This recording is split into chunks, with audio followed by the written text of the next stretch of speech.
सारी संगत को बहुत सारा प्यार और मुस्कुराहट आपकी जिंदगी में। कभी कभी मौके मिलते हैं ना, जैसे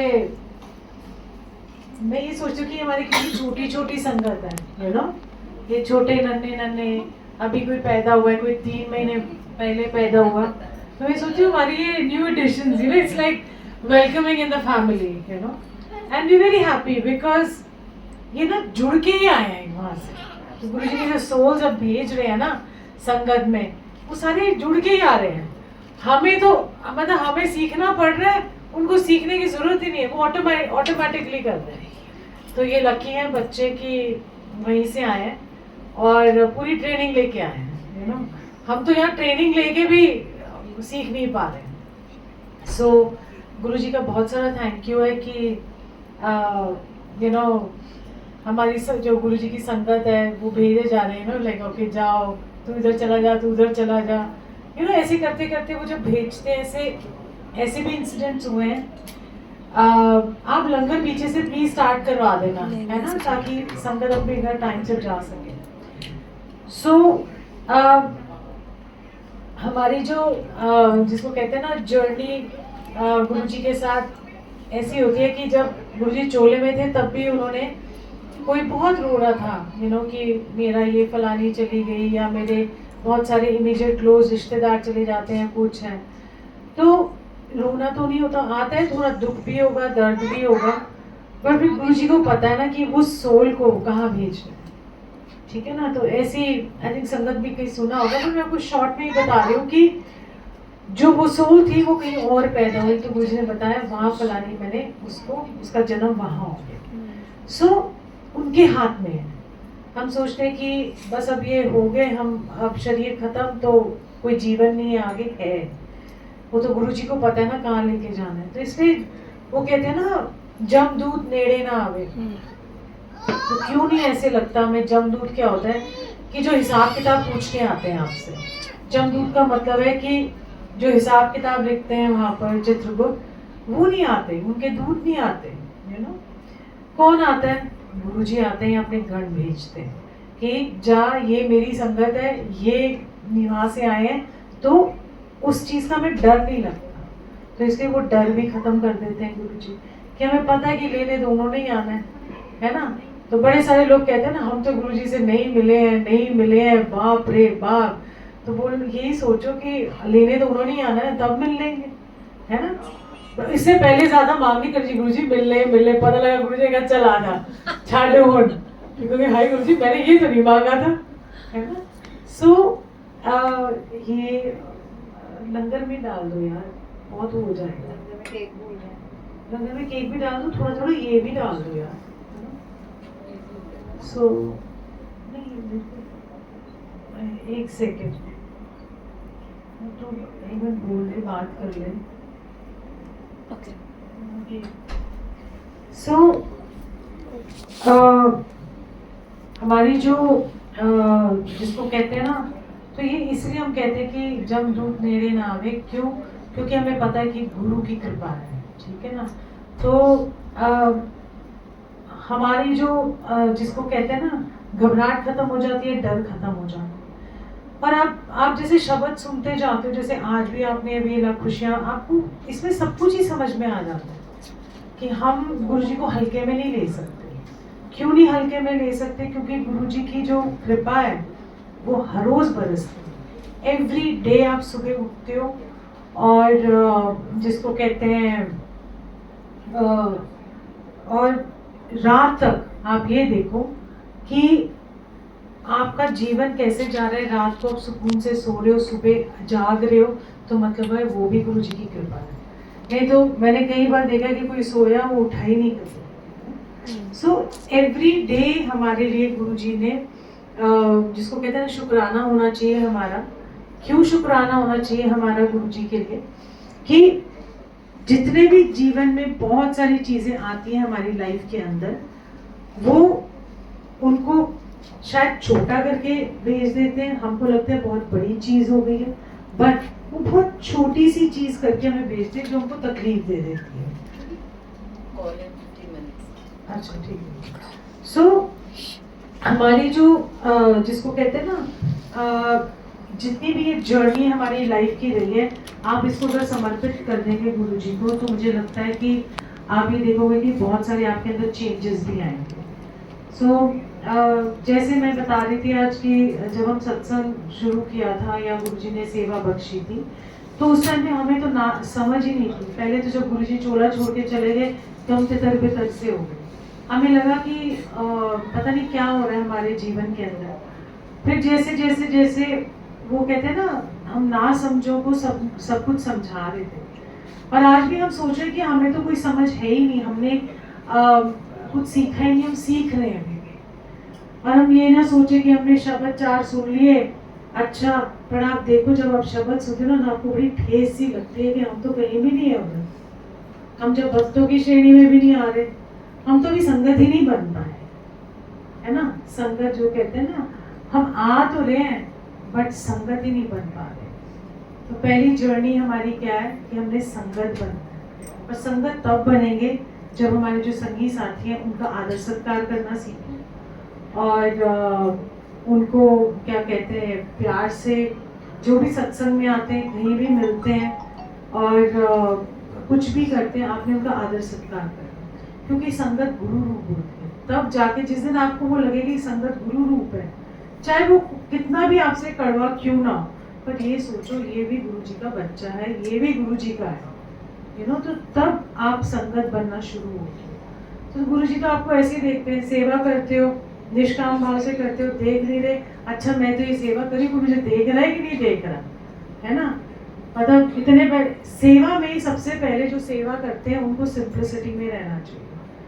जब आप सेवा में लगते हो तो ये लंबे लंबे कगरे पाके तुसी अगे आके खड़े होके सेवा करते हो, कोई गिर जाता है। तो आपको सेवा भी जब करनी है तो बहुत सिंप्लिसिटी के साथ करनी। ये नहीं कि पहले इतने बड़े झुमके डाले हुए, बाल बिखरे हुए, हमें खुले छोड़ो, पर ऐसे घगरे शगरे डाल के आप ऐसे खड़े हो जाते हो गुरु जी के सामने, शोभा नहीं देता। जब सत्संग, जब आप सेवा में लगते हो तो सिंप्लिसिटी के साथ अच्छे से तैयार हो, खूबसूरत लगो। या मैन भी जब सेवा करते हैं तो निष्काम भाव से सेवा करनी चाहिए, क्योंकि नहीं तो आप ये देखो कि अच्छा गुरुजी ऐसा है, मैंने ना देखो क्या 4 सोमवार की सेवा करी, मान लो, ठीक है, मैं तो 4 सोमवार आया, सेवा करी, मैंने दूध के पैसे दिए हैं, मैंने चाय पत्ती के पैसे दिए, 4 कोई कहते हैं हाँ हाँ 4 बार ही कर लो, चाय पत्ती के दे देना, देखो तुम्हारे कष्ट दूर हो जाएंगे, है ना। ये कोई देखो कर्म काट तो होती है, बट कर्म काट ऐसी नहीं है। सेवा की बात अलग होती है कि जब आप सेवा में लग जाते हो ना, तो वो यही सोचते हो कि बस सेवा से हम बस तर गए। तर कैसे गए?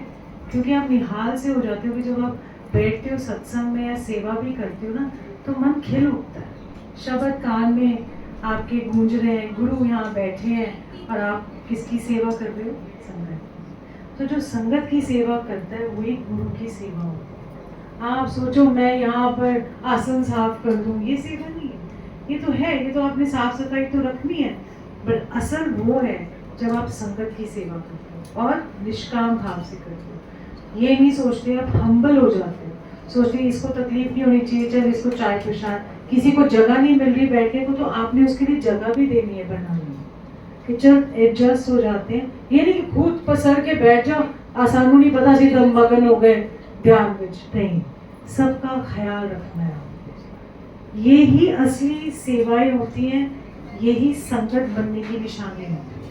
नहीं तो आप देखो जा रहे हो सब फैले हुए हैं, हम नहीं देते जी अपनी सीट हमारी है, मतलब वहाँ लिखवा के लाए, कोई नाम लिखा हो, कोई भी नाम नहीं लिखा हो, वो पहले ही ना हम जाके पर्स रख देते हैं, इतने बड़े बड़े, और वो आएगी ना वो बैठेगी, जो आ गया वो बैठ गया, है ना। सो ऐसे ही गुरु जी के पास जब हम जाया करते थे तो टाइम से जाते थे, तो जगह भी मिल जाती थी। कई बार वो कहते थे जाके पीछे बैठ जाओ, मेरे को तो बड़ी औखी होती थी क्योंकि मुझे आदत थी एक साइड में मुझे भी जगह मिल जाए, तो और एक दिन मैं देर से गई, मुझे 7:30 बज गए, पहुँचते पहुँचते, क्योंकि मुझे गाड़ी नहीं मिल रही थी, मेरे को ये नहीं मिल रहा था, तो मैं यही सोच रही थी आज देर हो गई, मेरे को ना अंदर से घबराहट, मुझे अच्छा नहीं लगा, यू नो, क्योंकि मैं गुरुजी के लिए जब फूल लेके जाती थी तो मुझे लगता था कि आसन में बैठने से पहले उनके जिसको कहते हैं ना फूल उनके चरणों में होने चाहिए। सो मैं उस दिन पहुंची 7:30 बजे, हाथ में फूल, और मुझे इतनी शर्म आई, इतना मुझे घबराहट हुई कि मैं देर से पहुंची। और गुरुजी मुझे ऐसे टेढ़ी टेढ़ी नज़र से देख रहे थे। मैंने कहा आप जानते हो कि मुझे देर क्यों हुई? मैं तो तैयार बैठी हुई थी कब से, मतलब 1-1.5 घंटे से तैयार होकर बैठी हूँ कि कार मिल जाएगी, क्योंकि कुछ काम था तो देर हो गई थी। तो ऐसे करते करते क्या कहते हैं, मैंने उनके यहाँ फूल वगैरह लगाए, कहते टाइम पे आया कर। मैं कहा हाँ जी गुरुजी। अब उन्होंने बोल दिया, तो उसके बाद से मुझे लगता नहीं कि मुझे कभी देर हुई, कि मैं टाइम से भी पहुंच जाती।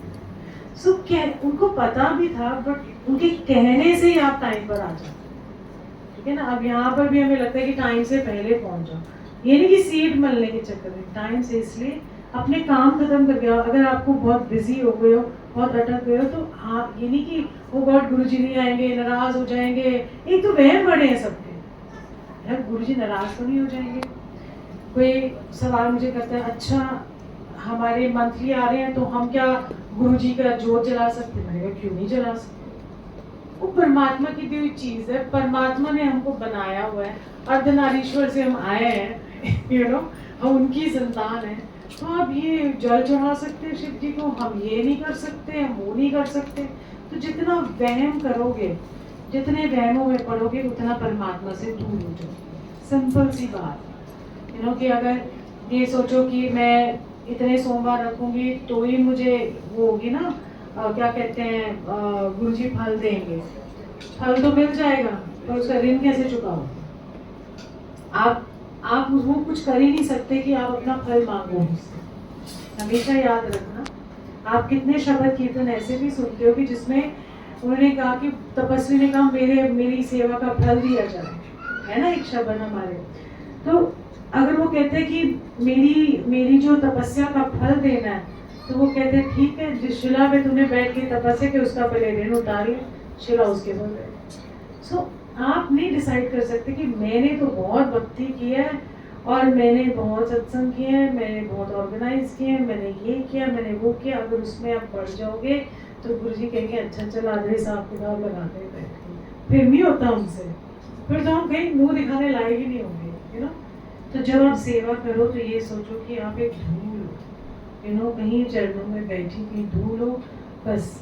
जो भी जब हम मत्था टेकते हैं गुरुजी को, जब हम मंदिर में एंटर करते हैं तो हम ऐसे करते हैं ना, क्यों? हम सोचते हैं कि ये जितनी भी संगत आई इनके चरणों की धूल सर मारते। तो उस चरणों की धूल का मतलब क्या होता है कि जितनी संगत है वो मेरे सर मारते। किसकी संगत है वो? गुरुजी की। सो जो गुरुजी की संगत को प्यार करेगा तो गुरुजी उसको 1000 बनाता है। जो उस गुरुजी की संगत को नकारेगा, और जो गुरुजी की संगत जैसी भी हो, आपने उसको नहीं कुछ कहना, कुछ भी हो जाए, वो आपने अपना कर्म करना है, आपने अपनी अच्छाई नहीं छोड़नी। गुरुजी अपने आप देखेंगे, क्योंकि उसकी और उसकी जर्नी अपनी है। गुरुजी की और आपकी अपनी एक जर्नी है, इनकी अपनी एक जर्नी है। तो स्टोरी में मेल नहीं खाएगी, कभी नहीं मेल खाती। आप ये देख लेना, कोई भी किसी की कहानी नहीं मेल खाती। तो इसीलिए सबको अपनी अपनी जर्नी तय करने का जिसको कहते हैं ना, एक मौका देना चाहिए। हम कौन होते हैं मौका देने वाले? वो दे दे, तो कोई बात नहीं थी, उसकी जर्नी उसके साथ है। जैसे कई बार कोई आ जाता था तो सोचते थे अरे कोई मत्था टेकता था तो सारी संगत ऐसे ऐसे करके देखती थी, क्यों?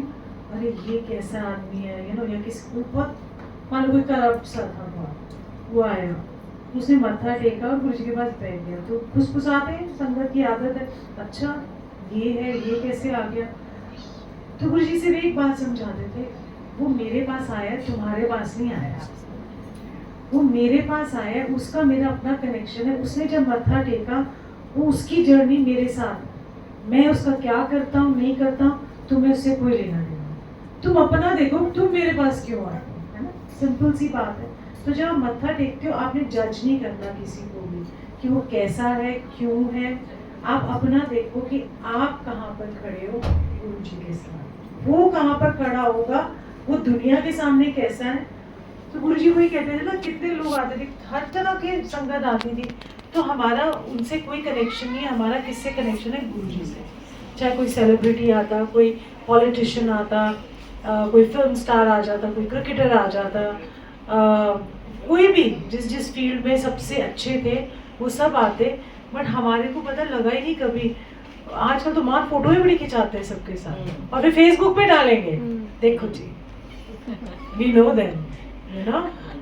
मतलब गुरुजी को छोड़ के आए हैं, देखो जो वो आता है उसको अपनी प्राइवेसी चाहिए होती है, वो अपना गुरुजी के साथ कनेक्शन बनाने हैं, हम जाके उसके साथ कनेक्शन बनाने में लगे, यू नो।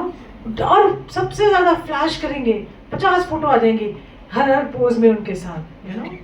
अरे उनका अपनी एक जर्नी, उनको कनेक्ट तो होने दो गुरुजी से। गुरुजी ने उनको बुलाया है और गुरुजी ही उनको ब्लेस करेंगे। उनके मन की क्या बात है, वो क्यों आए, क्योंकि जो आता है वो तकलीफ में और परेशानी में होता है। ऐसा मत सोचो कि अरे इनके जीवन में तो कुछ होगा ही नहीं, हमें नहीं मालूम उनकी कहानी क्या है, हमें तो सिर्फ एक बाहर की दुनिया दिखती है ना, पर अंदर क्या चल रहा है वो तो गुरु जानता है, या जो आ रहा है उसको पता है। सो इसलिए हमें गुरु के पीछे लगना है, संगत की सेवा करनी है, संगत का मान करना है। ये नहीं कि वो आए, पता है धक्का मुक्की हो जाती है कई बार, ओए मैंने इवन आप जैसे सिंगर्स आते हैं इतने बड़े बड़े, उनके साथ फोटो खिंचाने में इतनी धक्का मुक्की हो जाती है कि आप कितनी बेअदबी कर देते हैं। फोटो खिंचाने से क्या हो जाएगा? आपको 1 करोड़ मिल जाएगा है, या आपको लोग पहचानने लगेंगे, अच्छा तेरी फोटो उसके साथ थी। पता है कहाँ तक आपकी सीमा रहती है? गली में। आप वो कर्म करो जो गुरुजी की नजरों में ऊपर जाए, ये नहीं कि इधर उधर गए उसके साथ खिंचवाए इसके साथ। बहुत देखा है ऐसा ट्रेंड। मैं आपको ये छोटी छोटी बात पता है क्यों बताती हूँ, क्योंकि यही जो चीज़ें हैं ना, ये हमें गुरुजी से दूर कर देती है। गुरुजी हमसे दूर नहीं होते, हम फंस जाते हैं उसमें। अच्छा एक चीज़ से निकले दूसरे में से, जैसे वो कहते हैं ना कि मतलब मैंने कहते हैं ना टूटी जंजीर, मतलब मैंने अपनी जंजीर तो तोड़ दी दुनिया से, बट सोने की जंजीर पहन के बैठ गया। सो बात वही घूम फिर के आती है कि आप कब सीखोगे, कब ये सब देखोगे। गुरुजी की छोटी छोटी बातें हैं, जब आप सत्संग में भी सुनते हो, शब्द कीर्तन में ध्यान दिया करो कि वहां पर से ही सीखते हो। जब शब्द कीर्तन चल रहे, सोचो गुरु की वाणी है, वो गुरु का शब्द है। तो अगर आप गुरु का शब्द ही नहीं सुन रहे और दूसरे लोगों से पूछ रहे हो जाके मेरे जीवन के बारे में, तो वो भी गलत है, क्योंकि गुरु अपने शब्द के थ्रू ही बता रहा है कि ये गुरु पे जाने की जांच क्या होती है, किस तरह की सेवा करनी चाहिए। देखो आज सेवा में कितना सुंदर हमने सुना, तो कैसी कैसी सेवाएं, हम कहाँ हैं, तो आपको ये शब्द में ही है। और गुरुजी ने अगर कोई बात नहीं बोली, कुछ नहीं बोला, क्योंकि उनको कहने की जरूरत ही नहीं पड़ी, क्योंकि वो शब्द लगा देते थे। और हम जैसे नौसिखिया कुछ गुरुजी से बोले, अच्छा गुरुजी प्रेडिक्ट कर दो फ्यूचर क्या होने वाला है, कल क्या होगा, मेरे बच्चे का क्या होगा, मेरा ये क्या होगा। तो गुरु तो इन सबसे ऊंचा है ना। गुरु तो पता नहीं कितने जन्मों की हमारी कमाई है जो हमें इस जन्म में मिली है।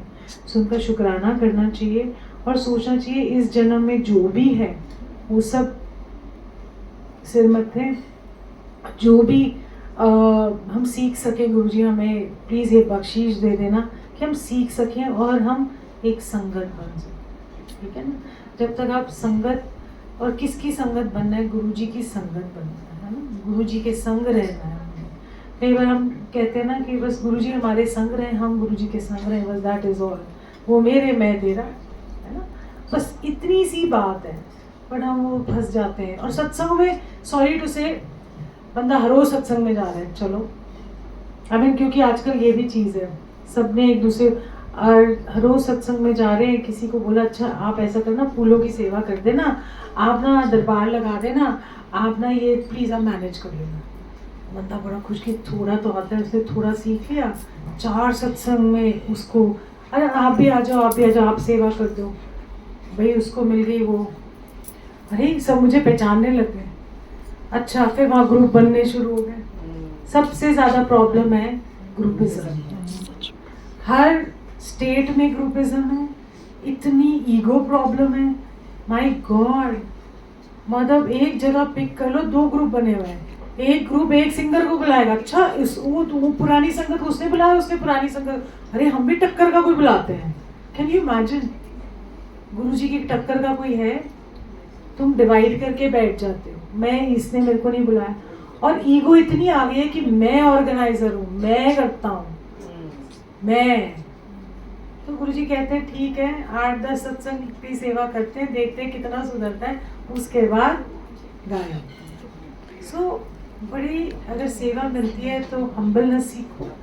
और ये ग्रुपिज्म में जितना पढ़ोगे ना, इसने मुझे बुलाया, उसने मुझे नहीं बुलाया, हम इसके घर नहीं जाएंगे, हम इसका वो नहीं करेंगे, और इतनी ईगो, मतलब समझ ही नहीं आती कि कितनी ईगो लाते कहाँ से हैं।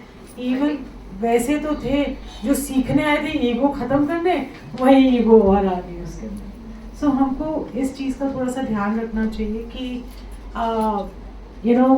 हमने सेवा कैसे करनी है। सो प्लीज़ ये छोटी छोटी बातें याद रखो। अगर आपको किसी ने सेवा दी है, उसको दिल तक रखो